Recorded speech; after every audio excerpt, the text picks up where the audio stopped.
Welcome to TheoTrade Weekend Edition. Here we are, February 6, 2016. Yes, I'm recording this on Saturday because, yes, there's a Super Bowl tomorrow. Even if you're not a football fan, you still have to tune in to see the train wreck of commercials that somebody paid, ridiculous and inordinate amounts for. Well, here, taking a look at the markets this weekend, I'm going to kick this off, this Theo video weekend edition here, with looking at a comparison chart. Now, if you've been following kind of some of these videos, I talk a lot about the comparison, and this happens to be a comparison of none other than, if you kind of play along here and follow along with me, on top over here, on top, the Nasdaq. So for the Nasdaq, instead of using something like the Qs or an ETF product, go ahead and open it to a full screen over here. I'm actually using the NDX. Now, in this comparison, this is a three-year daily. This is the Nasdaq. Okay. Obviously, next in line over here happens to be the SPX. Okay, which is actually listed as my primary symbol. You can see the comparison line. All right, and color-coded there is the Nasdaq, the NDX. Last but definitely not least, however, it is coming in third, the Russell. So why do I start with a comparison when on Friday, we saw some pretty heavy sell-side activity, but there were a few things that really stood out on Friday. I'll come to that momentarily. The reason that I want to talk to you about a comparison on a 3-year, okay, first and foremost, the beginning of 3 years is just an arbitrary point. So it literally takes, today's date and goes 3 years back. And the arbitrary point, point A over here, is where we actually look for the comparison, meaning it's taking all three of these major index products and it's comparing it from, if we will, like point A. And when you start thinking about this, okay, so whenever you're doing a comparison chart, that first date on the screen over there, we'll again kind of call it point A, that's the beginning of the comparison. So everything, diverges from that point. The reason I'm actually using a comparison chart in this example is I want you to see that there's been this monstrous divergence, and I've talked about this in classes and on these videos again and again, this massive divergence of index products, specifically up here, obviously, we have the Nasdaq, the S&Ps, the Russell, and what we're looking at, in essence, to kind of gauge, is the volatility going to kind of abate over here, is the extreme nature, if you will, of the convergence. And the convergence is when you get multiple products on a screen and you're comparing them, a lot of times you'll see indices, they'll literally track each other almost like one for one over there. But obviously, what we've seen, okay, in the last 3 years is this large divergence. Well, all of a sudden, out of the blue, we're starting to get convergence. Convergence, it equates to volatility, because what we're looking for is when is the lovely Nasdaq going to come back into alignment with the S&Ps, okay, with, of course, the Russell over here. And if you start looking back through time, there's plenty of different comparisons that are done, but one thing you have to do when you're looking at comparisons is a look at multiple durations. So this is a 3-year daily. We're going to go to a 1-year daily, and you're going to find a 1-year daily. Okay, even on 1 year, you're still seeing the Nasdaq, all right, outperforming the S&P.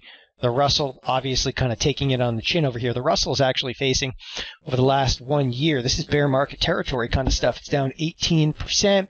S&Ps are down about 8%. The Nasdaq's down about 4%. You can see the Nasdaq is falling hard and fast in comparison to the S&P. And they're starting to obviously converge to some degree. So let's go back to a longer duration. This is now a 5-year. Okay, that's a 5-year again. That first point, they're always going to mirror one another at the first point, and you can see them obviously diverging. Now, every time that markets hit this patch of volatility, okay, every time markets hit a patch of volatility, you see a little bit of convergence.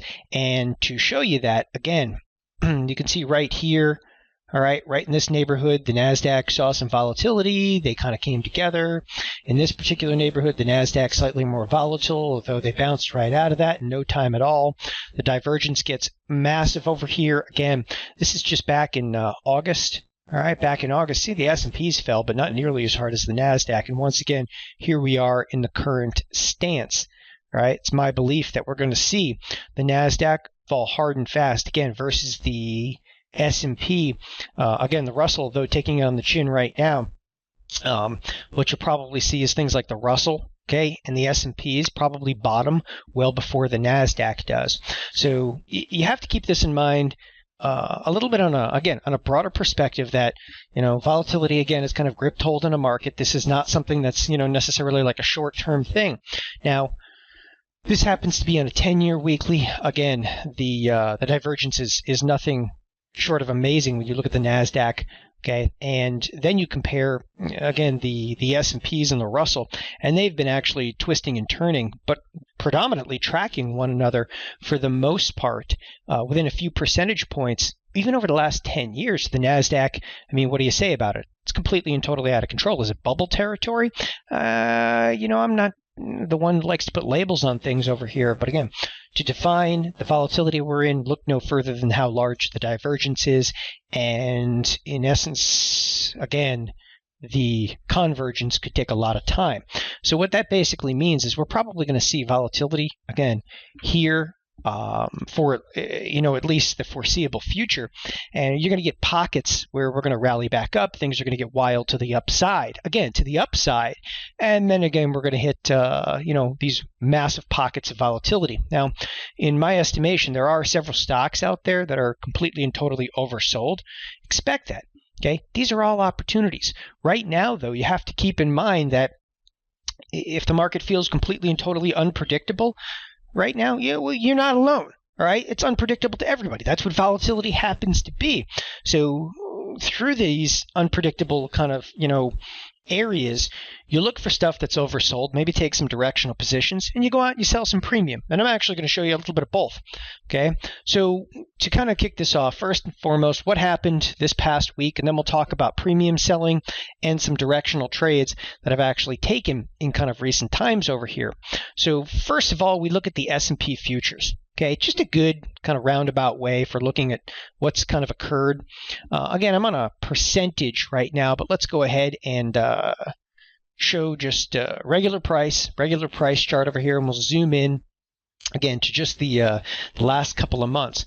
Hey, beginning of the year, markets sell off. Okay, we're in volatility right now. We're not in the grips of like just an ugly big down market. So we're all like crystal clear on this. The last month, we've actually really moved nowhere.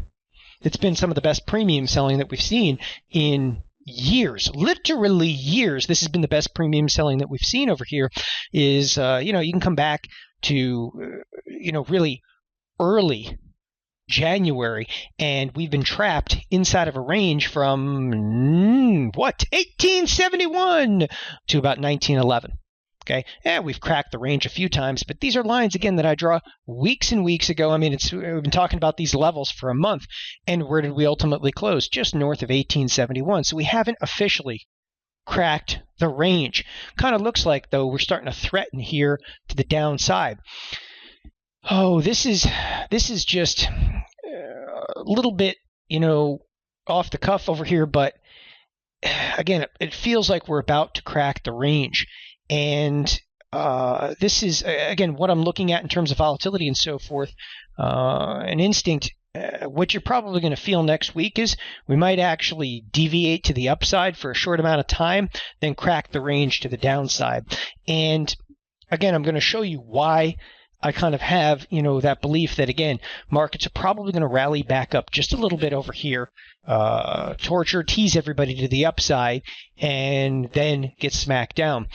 Part of that has to do with the fact that if you look at yesterday's sell side activity, it wasn't really very furious to the downside. So even if you look at volume over here, I'll zoom right into this, but if you look at the previous day's trading, okay, we had a decent range over here. We moved nowhere, and you see how many contracts trade in the S&P is just over 2 million.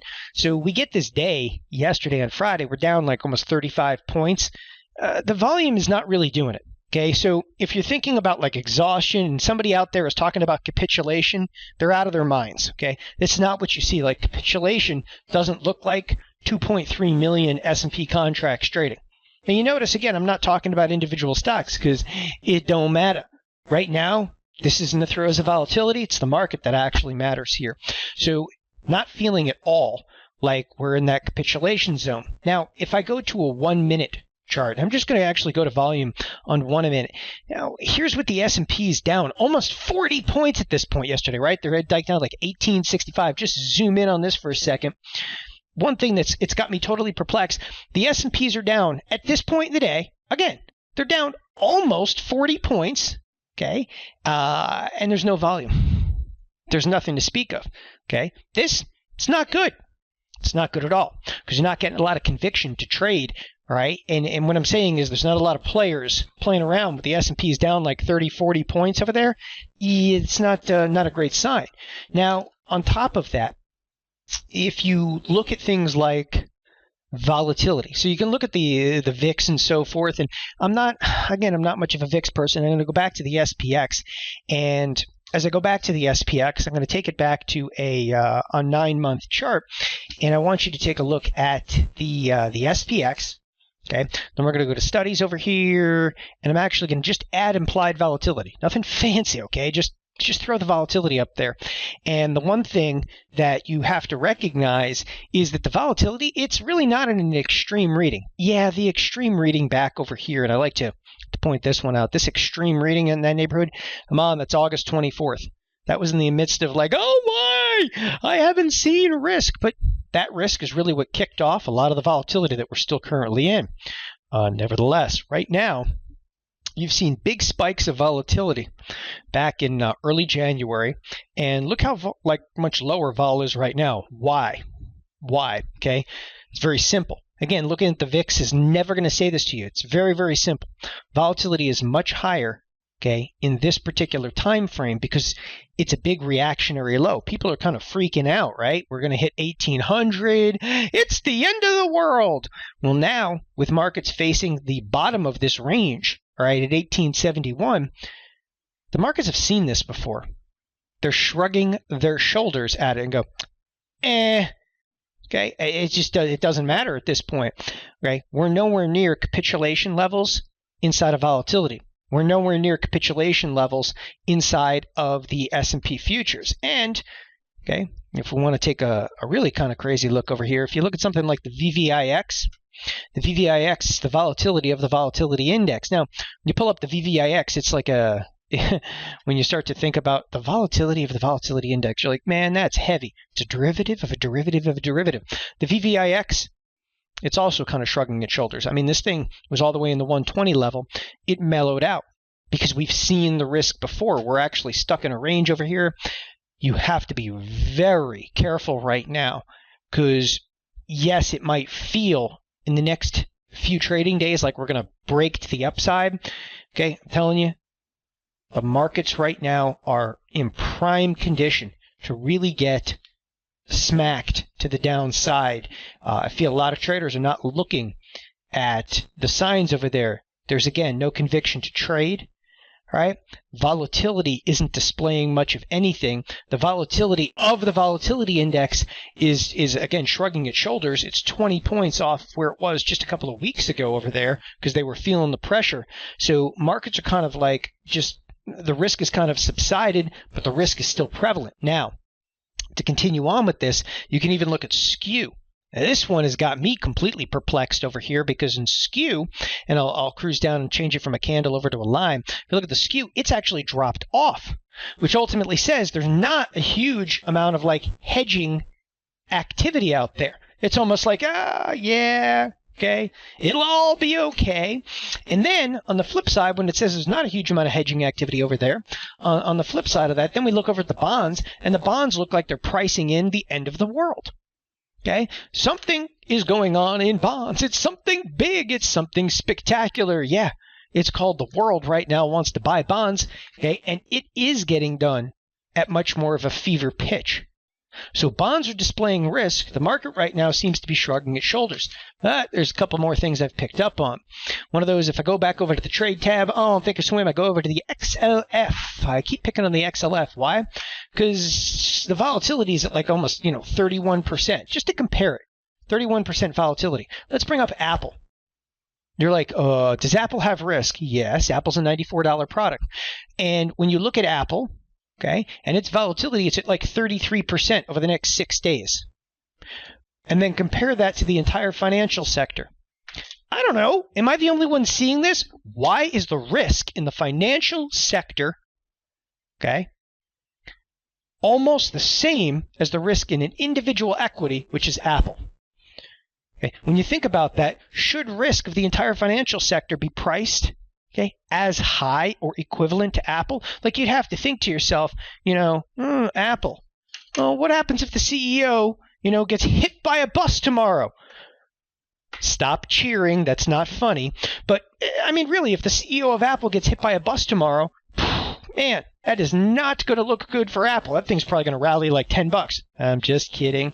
But you guys get the point that I'm saying over here. Something huge and, can happen individually inside of Apple. The XLF, it's what? It's all of your stocks like the Bank of Americas and the Citis and the JP Morgans and the Morgan Stanleys. And yet its risk is pricing in the same way as it is over in what? In something like Apple. Is it unusual? Yes. Okay. Is it something to be worried about? Absolutely. So the financials kind of mellow out at this 21 level, and they haven't broken it. Okay. And they barely sold off yesterday in comparison to the S&Ps. This is an area of concern. I'd actually look for the financials. If something's going to break in the markets over here, right now it's pricing in as the financials. Now, I know a lot of people are still thinking about energy. Okay. Energy is, at this point, one of the products that, I'm actually looking to get long. It's actually substantiated a level, kind of sold back off here. I've taken both bullish and bearish positions and been effective in those bullish and bearish positions inside of the energy. But the energy almost feels like it's in a bottoming formation. Okay. The financials feel like they're mellowing out at the 21 level just to get pushed lower. So be really, really careful on that. Now, some positions I've actually taken as of yesterday.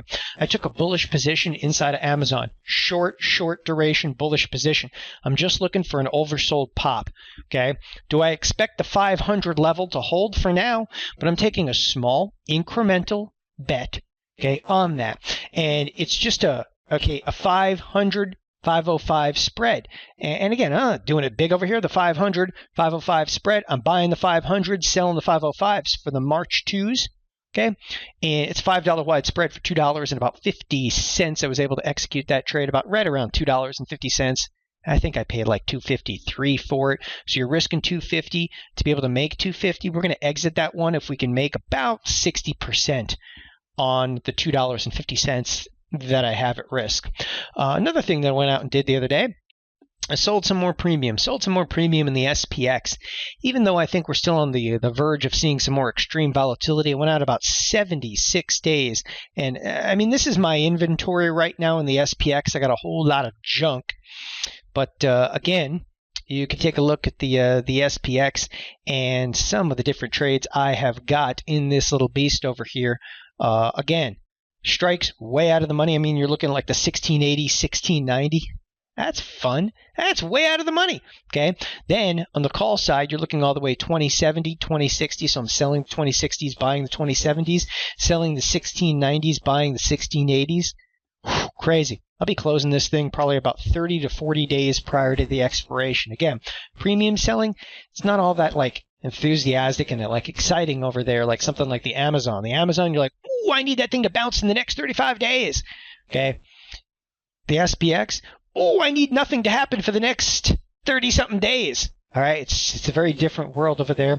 But again, I sell lots of premium, and this is a premium seller's kind of market. Speaking of which, next weekend, Saturday, a week from today. What day is that? It is going to be February 13th.